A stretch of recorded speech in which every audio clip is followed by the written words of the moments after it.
Wengine kuna kwamba wawakilishi wa mashirika yasiyo ya kiserikali wamefanya maandamano mapema leo wakilalamikia kile wanachosema ni kutengwa kwenye mipangilio ya kongamano kuhusu tabianchi linaloendelea hapa nchini. Wadau hao wakilalamikia kile wanachosema ni kukosa kuhusishwa kwa mashirika hayo kwenye mapendekezo ya tathmini ya kongamano linaloendelea.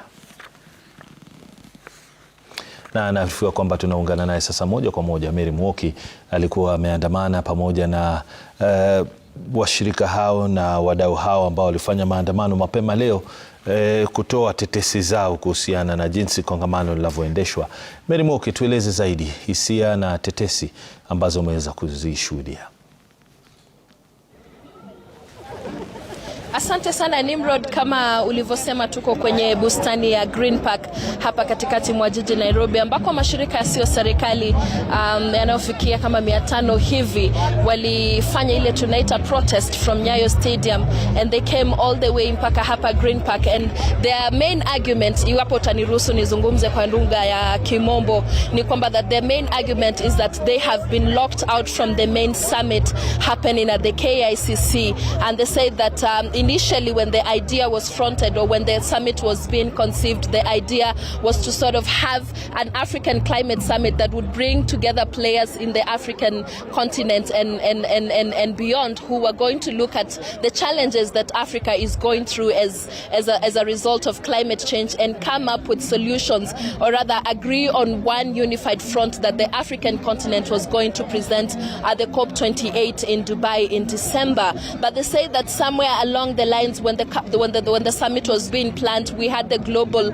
north coming in and hijacking the agenda, which they say has resulted in compromising the African voice, compromising the agenda that will come out from the summit that is currently underway at the KICC. And they say that one of the agendas that they were really hoping that the government and other African players would push for was the loss and damage fund.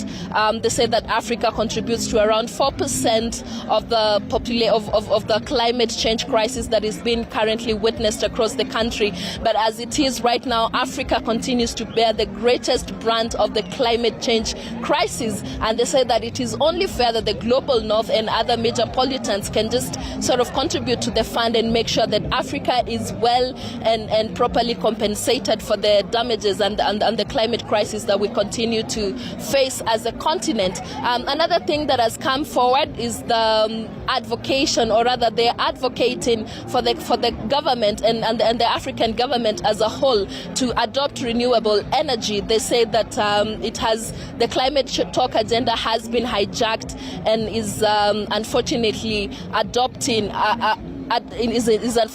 adopting a different agenda that does not speak of the African problem.